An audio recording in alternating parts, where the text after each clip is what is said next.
समय के आरंभ से ही मनुष्य को एक प्रश्न सदा पीड़ा देता है कि वो अपने संबंधों में अधिकतम सुख और कम से कम दुख किस प्रकार प्राप्त कर सकता है। क्या आपके सारे संबंधों ने आपको संपूर्ण संतोष दिया है? विचार कीजिए। हमारा जीवन संबंधों पर आधारित है, हमारी सुरक्षा संबंधों पर आधारित है। इसी कारण हमारे जीवन के सारे सुखों का आधार भी संबंध है। किंतु फिर भी हमें संबंधों में ही अधिकतर दुख क्यों प्राप्त होते हैं? सदा ही संघर्ष भी संबंधों से ही उत्पन्न क्यों हो जाते हैं? कभी विचार किया है? जब कोई व्यक्ति किसी अन्य व्यक्ति के विचार अथवा कार्य को स्वीकार नहीं करता, उसमें परिवर्तन करने का प्रयत्न करता है, तो संघर्ष जन्म लेता है।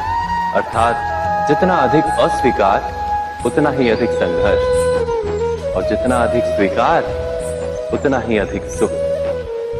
क्या ये वास्तविकता नहीं? यदि मनुष्य स्वयं अपनी अपेक्षाओं पर अंकुश रखे, अपने विचारों को परखे, किसी अन्य व्यक्ति में परिवर्तन करने का प्रयत्न ना कर स्वयं अपने भीतर परिवर्तन करने का प्रयास करे, तो क्या संबंधों में संतोष प्राप्त करना इतना कठिन? अर्थात क्या स्वीकार ही संबंध का वास्तविक अर्थ नहीं? स्वयं विचार कीजिए। जब किसी व्यक्ति को किसी घटना में अन्याय का अनुभव होता है, तो वो घटना उसके अंतर को झकझोर देती। समस्त जगत उसे अपना शत्रु प्रतीत होता है। अन्याय लगने वाली घटना जितनी बड़ी होती है, मनुष्य का हृदय भी उतना ही अधिक विरोध करता है। उस घटना के उत्तर में वो न्याय मांगता है, और ये योग्य भी है। वास्तव में समाज में किसी भी प्रकार का अन्याय व्यक्ति की आस्था और विश्वास का नाश है। किंतु ये न्याय क्या है? न्याय का अर्थ क्या है? अन्याय करने वाले को अपने कार्य पर पश्चाताप हो, और अन्याय भुगतने वाले के मन में फिर से विश्वास जगे समाज के प्रति। इतना ही अर्थ है ना न्याय का। किंतु जिसके हृदय में धर्म नहीं होता, वो न्याय को छोड़कर बैर और प्रतिशोध को अपनाता है। हिंसा के बदले प्रतिहिंसा की भावना लेकर चलता है।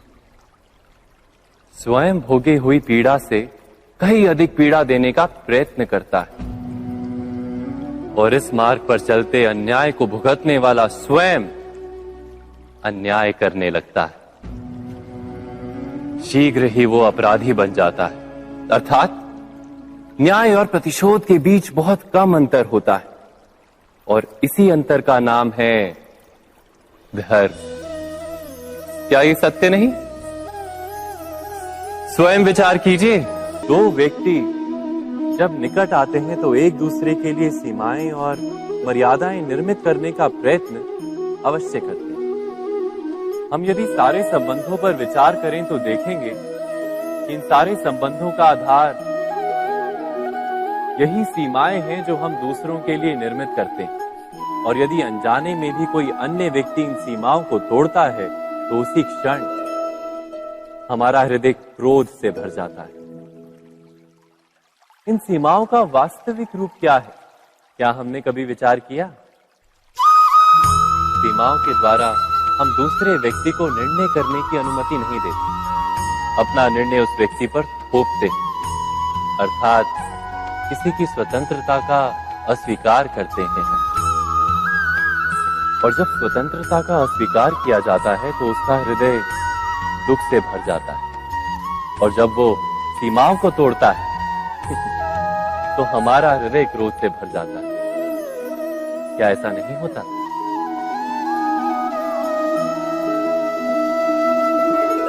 पर यदि एक दूसरे की स्वतंत्रता का सम्मान किया जाए, तो किसी मर्यादाओं या सीमाओं की आवश्यकता ही नहीं होती। अर्थात जिस प्रकार स्वीकार किसी संबंध का देह है, क्या वैसे ही स्वतंत्रता किसी संबंध की आत्मा नहीं? स्वयं विचार कीजिए। पिता सदा ही अपने संतान के सुख की कामना करते हैं, उनके भविष्य की चिंता करते रहते हैं।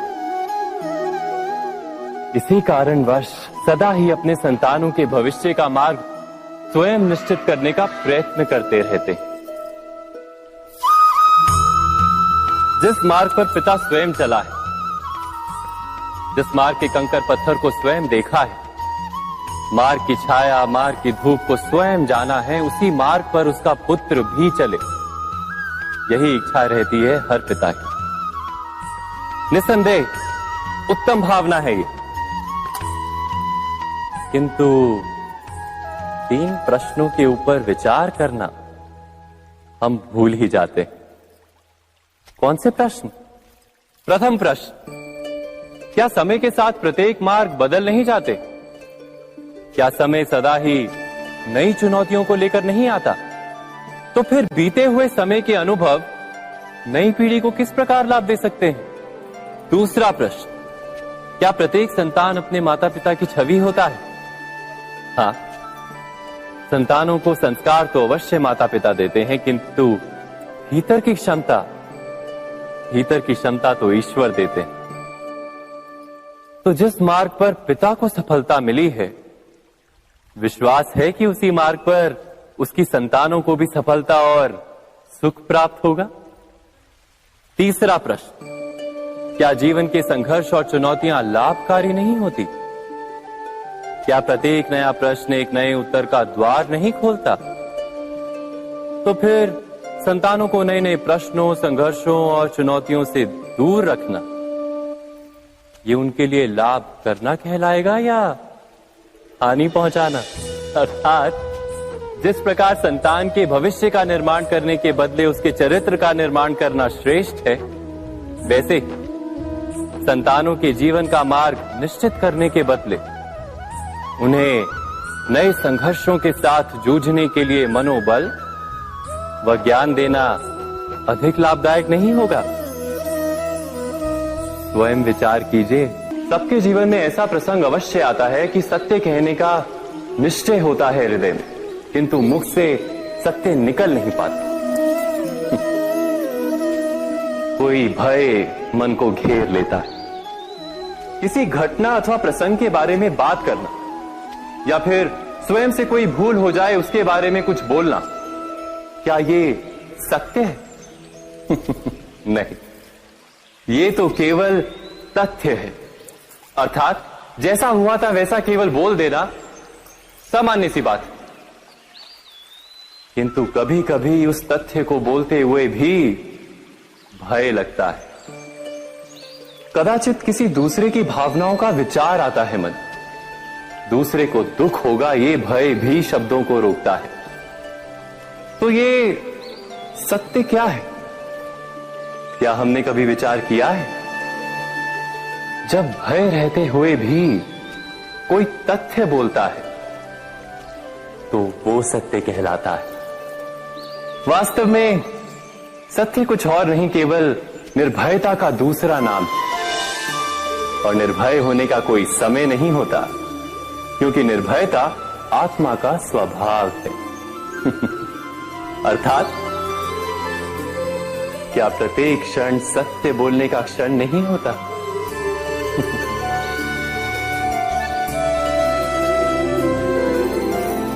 स्वयं विचार कीजिए। जब भी किसी की आशा और इच्छा भंग होती है तो उसका हृदय क्रोध से भर जाता है। जिस व्यक्ति को वो अपना अपराधी समझता है उसे दंड देने का प्रयत्न करता है। पर क्या हमारी इच्छा या आशा का भंग होना क्या सदा ही किसी का अपराध होता है? इच्छाओं के अपूर्ण रहने के तो कई कारण हो सकते हैं। कुछ तो संजोग के कारण अधूरी रह जाती हैं और कुछ नियति के कारण। और कभी कभी इच्छाओं का स्वरूप ही ऐसा होता है कि वो पूर्ण नहीं हो पाती। बिना परिस्थिति पर विचार किए किसी को अपराधी मान लेना न्याय नहीं। प्रतिशोध है। न्याय का आधार तो दया है, करुणा है, और प्रतिशोध का आधार क्रोध, अहंकार। अर्थात हृदय में करुणा धारण किए बिना किसी के अपराध के विषय में विचार करना, किसी को दंड देना, क्या अपने आप में ही अन्याय नहीं? स्वयं विचार कीजिए। परंपरा में धर्म बसता है और परंपराएं ही धर्म को संभालने का कार्य करती हैं, ये सत्य है। पर क्या केवल परंपरा ही धर्म है? विचार कीजिए। सत्य तो यह है कि जिस प्रकार पाषाण में शिल्प होता है, उसी प्रकार परंपरा में धर्म होता है। इस पत्थर में शिल्प है, ये पत्थर शिल्प नहीं। शिल्प को उजागर करने के लिए उसे तोड़ना पड़ता है, अनावश्यक भागों को दूर करना पड़ता है। ठीक उसी प्रकार परंपराओं में धर्म ढूंढना पड़ता है। जिस प्रकार इंद्र पूजा की परंपरा को तोड़कर गोवर्धन पूजा का धर्म ना ढूंढा जाता, तो यादवों को उनकी मुक्ति का मार्ग नहीं मिल पाता। अर्थात परंपरा को पूर्णता छोड़ देने वाला धर्म से वंचित रह जाता है, और परंपरा का अंध अनुकरण करने वाला भी धर्म को प्राप्त नहीं कर पाता। कहते हैं हंस के पास नीर क्षीर विवेक होता है। दूध में मिले पानी को छोड़कर केवल दूध ही ग्रहण करता है। तो क्या सच्चा धर्म प्राप्त करने के लिए हृदय में ज्ञान से जन्मा विवेक आवश्यक है? और ऐसे विवेक के बिना जिसे धर्म मान भी लिया जाए, जो वास्तव में धर्म ना भी हो, ऐसा भी तो हो सकता है। स्वयं विचार कीजिएगा।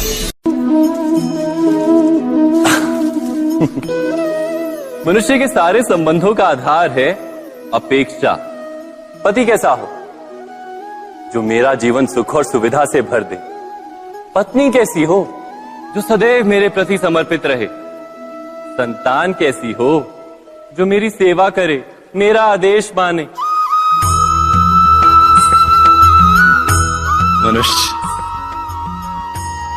मनुष्य उसी को प्रेम भी कर पाता है जो उसकी अपेक्षा पूर्ण करता है, और अपेक्षा की तो नियति है भंग होना।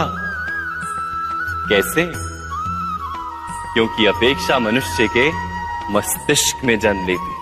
कोई अन्य व्यक्ति उसकी अपेक्षाओं के बारे में जान ही नहीं पाता।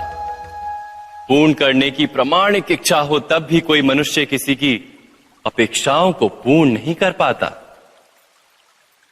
और वहां से जन्म लेता है संघर्ष। सारे संबंध संघर्ष में परिवर्तित हो जाते।